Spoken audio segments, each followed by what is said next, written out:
नमस्कार दोस्तों, आप सभी का स्वागत है आपके अपने YouTube चैनल रिजल्ट बिंदु पर।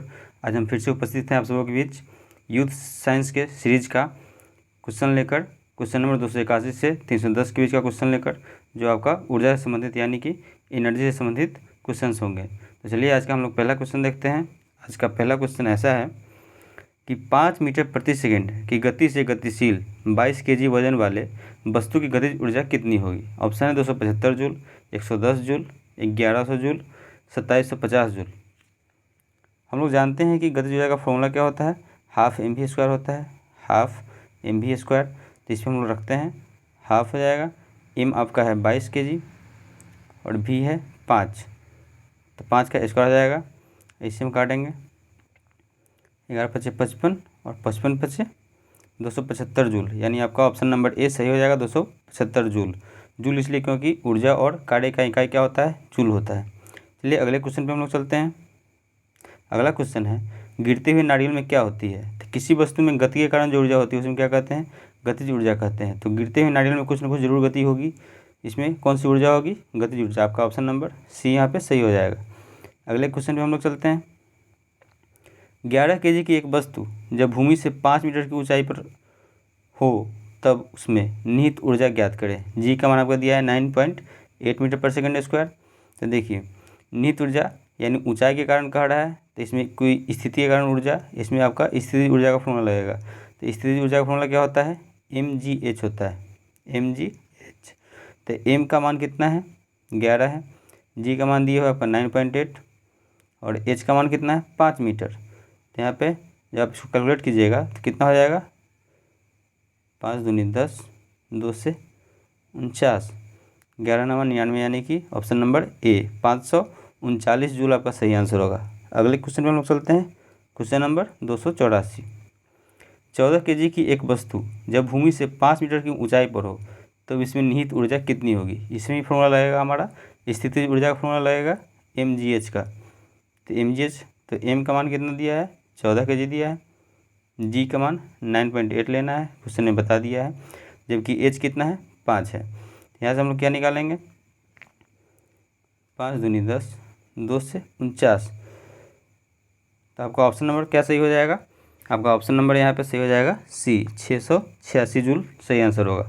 अगले क्वेश्चन पे, अगला क्वेश्चन है, 15 kg की एक वस्तु जब भूमि से 10 मीटर की ऊंचाई पर हो तब इसमें निहित ऊर्जा कितनी होगी। ऊंचाई पर है यानी फिर भी इसमें लगेगा कौन सा फॉर्मूला, mgh का, यानी स्थिति ऊर्जा का फॉर्मूला लगेगा। तो स्थिति ऊर्जा में m का मान कितना दिया है, 15 kg, तो m हो जाएगा 15, g आपका लेना है 10, जी 10 लेंगे, और h कितना है 10 मीटर। तो यहाँ से आपका सही आंसर क्या हो जाएगा, 1500 जूल, यानी ऑप्शन नंबर डी यहाँ पे सही हो जाएगा। अगले क्वेश्चन में हम लोग चलते हैं। किसी वस्तु की गतिज ऊर्जा 120 जूल है और इसका द्रव्यमान 15 kg है, तो इसका वेग ज्ञात करें।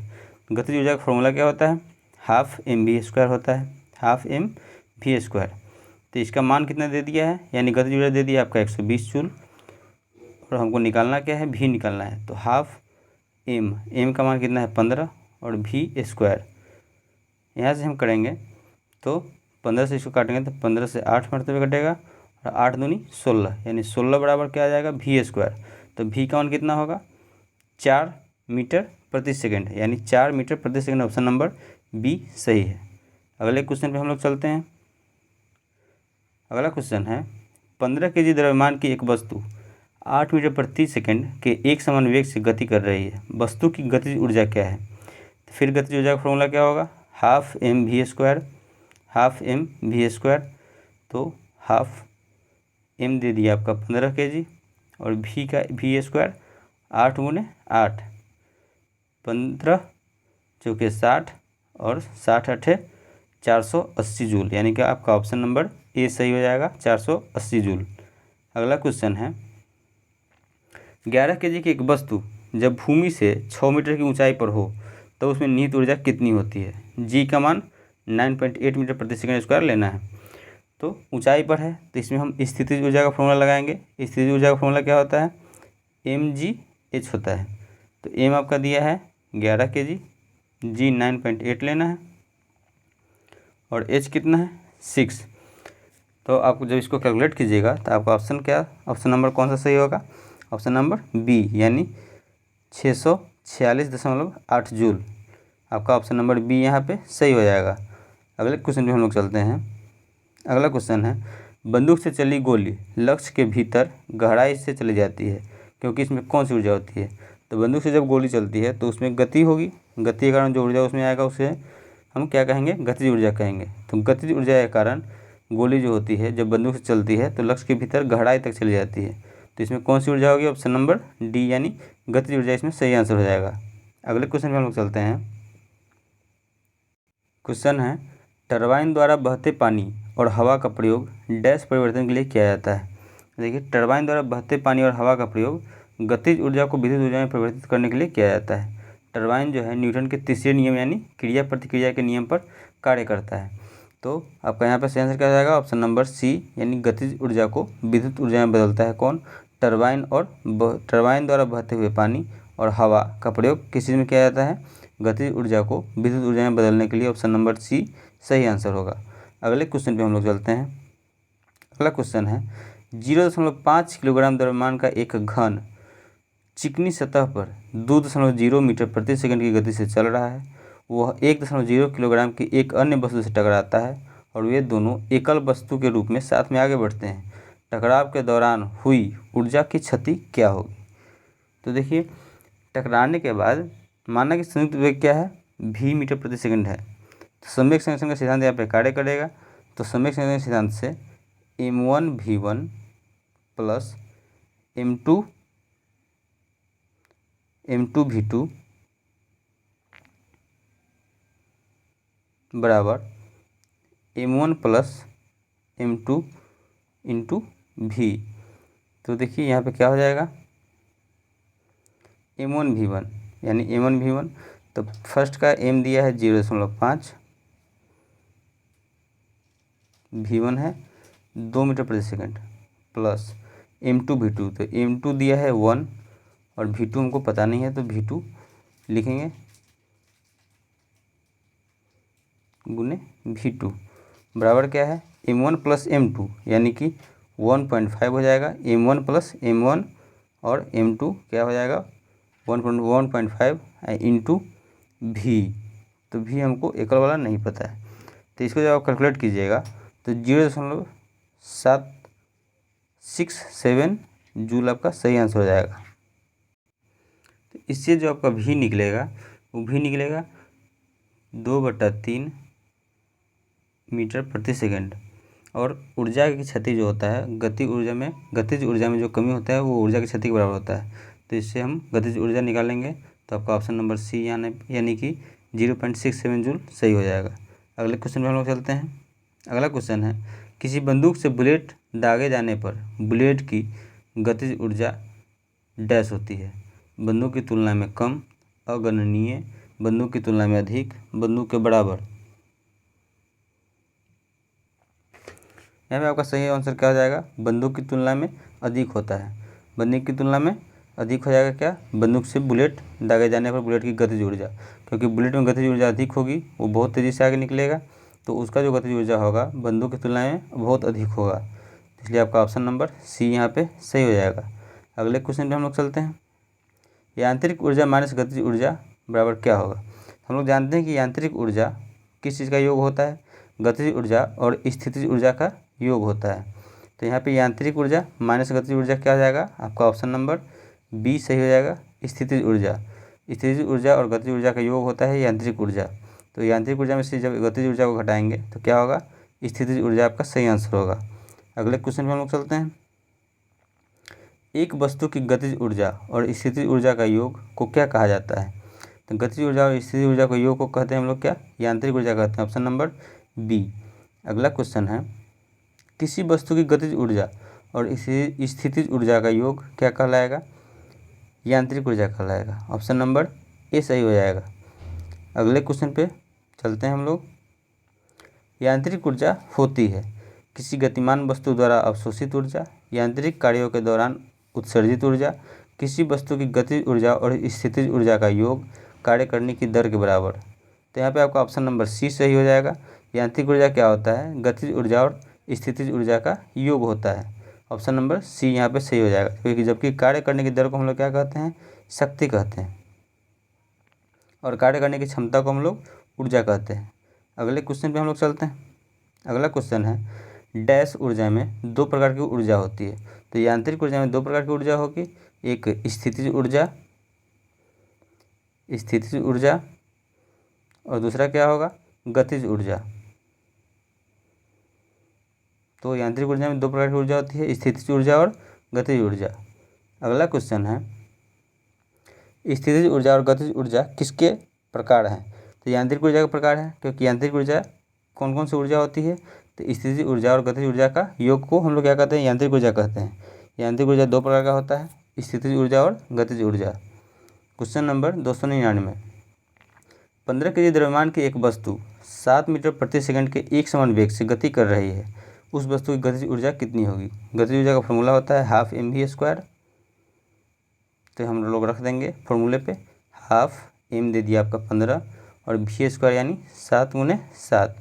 जब आप इसको कैलकुलेट कीजिएगा तो आपका ऑप्शन नंबर सी सही हो जाएगा, 367.5 जूल आ जाएगा इसको कैलकुलेट करने पर। तो आपका गतिज ऊर्जा कितना हो जाएगा, 367.5 जूल। अगला क्वेश्चन है, 12 kg की एक वस्तु को भूमि से एक निश्चित ऊंचाई पर रखा गया है। यदि वस्तु की स्थितिज ऊर्जा 600 जूल है तो भूमि के संदर्भ में वस्तु की ऊंचाई ज्ञात करें, जबकि जी कितना लेना है, 10 मीटर प्रति सेकंड स्क्वायर। स्थितिज ऊर्जा का फॉर्मूला क्या होता है, mgh होता है। तो स्थितिज ऊर्जा बराबर दे दिया आपका 600 जूल, और स्थितिज ऊर्जा का फॉर्मूला क्या होता है, mgh, यानी m की जगह पर हम रखेंगे 12, जी आपका दिया है 10 और h यानी ऊंचाई पूछ रहा है आपसे। तो 0 से 1 0 कट जाएगा, 12 से 5 मरतबे 60 कट जाएगा। तो h में बराबर क्या हो जाएगा, 5 मीटर। आपका ऑप्शन नंबर डी से हो जाएगा कि 5 मीटर की ऊंचाई पर वस्तु है। अगला क्वेश्चन है, निम्नलिखित में से कौन सी ऊर्जा गतिज ऊर्जा है। तो बंदूक से निकली गोली ये गतिज ऊर्जा है, क्योंकि बंदूक से जब गोली निकलेगी उसमें कोई ना कोई गति होगी, जिसके कारण ये गतिज ऊर्जा का उदाहरण है। दूसरा है कि तीव्र गति से कार्यरत एक रेलवे इंजन। तो जब गति कर रहा है रेलवे इंजन, कार्य कर रहा है, तो कोई ना कोई गति में होगा।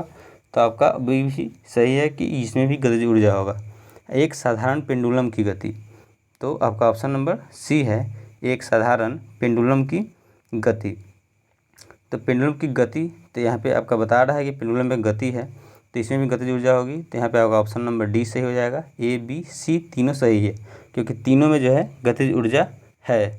अगले क्वेश्चन पे हम लोग चलते हैं। अगला क्वेश्चन है, 6 मीटर प्रति सेकंड के वेग से गतिमान 10 kg द्रव्यमान की वस्तु की गतिज ऊर्जा कितनी होगी। गतिज ऊर्जा का फॉर्मूला हम लोग बहुत जान चुके हैं कि हाफ mv² होता है। तो हाफ m की जगह पे 10 और v² यानी 6 × 6, 2 से कट जाएगा ये 5 बार, 36 पंचे 180, यानी कि ऑप्शन नंबर बी 180 जूल हो जाएगा। अगले क्वेश्चन पर हम लोग चलते हैं। अगला क्वेश्चन है, ऊर्जा के संबंध में निम्नलिखित से कौन सा कथन सत्य नहीं है। यहाँ पे ऑप्शन आपका ए और बी सी डी नहीं है, इसके लिए हम क्षमा चाहेंगे। तो यहाँ पे आपका ऑप्शन नंबर क्या हो जाएगा, डी में ऑप्शन था कि रूपांतरण के दौरान निर्गत ऊर्जा निर्वात में जाती है। तो यही आपका ऑप्शन नंबर सत्य नहीं होता, क्योंकि डी के रूपांतरण ऊर्जा जो होता है निर्वात में जाती है, ये सही नहीं होता। तो ऑप्शन नंबर इसमें डी सही होता, जो इसमें थोड़ा सा मिसप्रिंट हो गया है। अगले क्वेश्चन पर हम लोग चलते हैं। अगला क्वेश्चन है, निम्नलिखित में से किसे न तो उत्पन्न किया जा सकता है और न ही नष्ट किया जा सकता है। तो ऊर्जा संरक्षण के नियम के अनुसार कि ऊर्जा को न तो उत्पन्न किया जा सकता है और न ही नष्ट किया जा सकता है, ऊर्जा को केवल एक रूप से दूसरे रूप में परिवर्तित किया जा सकता है। तो यहाँ पे आपका ऑप्शन नंबर सी सही हो जाएगा। ऊर्जा संरक्षण के नियम के अनुसार जो ऊर्जा का न तो उत्पन्न किया जा सकता है और न ही नष्ट किया जा सकता है, जबकि इसे एक रूप से दूसरे रूप में परिवर्तित किया जा सकता है। अगला क्वेश्चन है, 20 किग्रा द्रव्यमान का एक वस्तु 10 मीटर प्रति सेकंड की समान वेग के साथ आगे बढ़ रहा है। वस्तु में प्राप्त गतिशील ऊर्जा क्या है। तो गतिज ऊर्जा क्या हो जाएगा, हाफ mv²। तो हाफ m की जगह पे 20 और v² यानी 10 × 10। तो यहाँ से आपका क्या हो जाएगा, 20 ताहे 200, 200 पंचे 1000, यानी 1000 जूल के बराबर हो जाएगा गतिज ऊर्जा। अगला क्वेश्चन है, 20 kg के हथौड़े द्वारा प्राप्त विभव ऊर्जा की गणना करें जब इसे 10 मीटर की ऊंचाई तक बढ़ाया जाता है। जब ऊंचाई तक बढ़ाया जा रहा है और ऊर्जा पूछे तो ऊंचाई जब हो तो उसमें हम लोग कौन फॉर्मूला लगाएंगे, mgs लगाएंगे, यानी कि स्थितिज ऊर्जा का फॉर्मूला लगाएंगे। तो m का मान इसमें दे दिया है 20, g आपको लेना है 10 और h कितना है 10 मीटर। तो यहाँ से आपका सही आंसर क्या हो जाएगा 2000 जूल, यानी कि जब 20 kg के हथौड़े द्वारा प्राप्त विभव ऊर्जा की गणना करेंगे जब इसे 10 मीटर की ऊंचाई तक उठाया जाता है तो क्या आएगा 2000 जूल आपका सही आंसर हो जाएगा। अगले क्वेश्चन पे हम लोग चलते हैं। अगला क्वेश्चन है 13 kg द्रव्यमान की एक वस्तु 5 मीटर प्रति सेकंड के समान वेग से आगे बढ़ रही है। वस्तु में निहित गतिज ऊर्जा कितनी होगी। गतिज ऊर्जा का फॉर्मूला होता है हाफ mv², हाफ m की जगह पे 13 और v² यानी 5 × 5। आप इसको कैलकुलेट कीजिएगा तो 25 में 13 से मल्टीप्लाई करेंगे तो 250 और 25 75, यानी कितना हो जाएगा 325 हो जाएगा। 325/2 162.5 जूल। आपका ऑप्शन नंबर सी यहाँ पे सही हो जाएगा। अगला क्वेश्चन है 20 किलोग्राम द्रव्यमान की वस्तु 5 मीटर प्रति सेकंड की गति के साथ चलती है। गतिज ऊर्जा कितनी होगी। गतिज ऊर्जा का फॉर्मूला होता है हाफ mv², तो हाफ m की जगह पे आपका 20, v² यानी 5 × 5, 2 से काटेंगे तो 25 250 यानी 250 जूल। आपका सही आंसर ऑप्शन नंबर बी सही हो जाएगा कि 20 किलोग्राम द्रव्यमान की वस्तु 5 मीटर प्रति सेकंड की गति से जब चलेगी तो उसे गतिज ऊर्जा कितना हो जाएगा 250 जूल हो जाएगा। अगला क्वेश्चन है गुरुत्वाकर्षी स्थितिज ऊर्जा की सूत्र क्या होती है। तो ऑप्शन है U = mgh1h2, U = mgh, U = mh capital G, U = half mv²। यहाँ पे आपका देते हैं स्थितिज ऊर्जा। तो स्थितिज ऊर्जा का फॉर्मूला क्या होता है mgh होता है। तो आपका ऑप्शन नंबर बी सही हो जाएगा mgh। अगला क्वेश्चन और लास्ट क्वेश्चन आज का, गतिज ऊर्जा के बारे में कौन सा गलत है। ऑप्शन नंबर ए है स्थिर अवस्था के दौरान वस्तु में निहित ऊर्जा को गतिज ऊर्जा कहते हैं। ये ऑप्शन गलत है क्योंकि स्थिर अवस्था में जब कोई वस्तु होगी तो उसमें गतिज ऊर्जा नहीं हो सकती है, क्योंकि गतिज ऊर्जा जो होती है किसी वस्तु में गति के कारण आता है। दूसरा है कि एक वस्तु गति के आधार पर इसके द्वारा प्राप्त ऊर्जा को गतिज ऊर्जा के रूप में जाना जाता है। ये सही है क्योंकि उसकी गति के आधार पर जो ऊर्जा उसमें आती है उसे हम गतिज ऊर्जा कहते हैं। इसका गणना हाफ mv² द्वारा किया जाता है। गतिमान वस्तु में गतिज ऊर्जा होती है। तो आपका ऑप्शन नंबर यहाँ पे ए सही हो जाएगा कि ये गलत है गतिज ऊर्जा के बारे में। चलिए आप लोगों का धन्यवाद इस सेशन में जुड़ने के लिए। वीडियो अच्छा लगे तो वीडियो को शेयर करें, चैनल को सब्सक्राइब करें। धन्यवाद।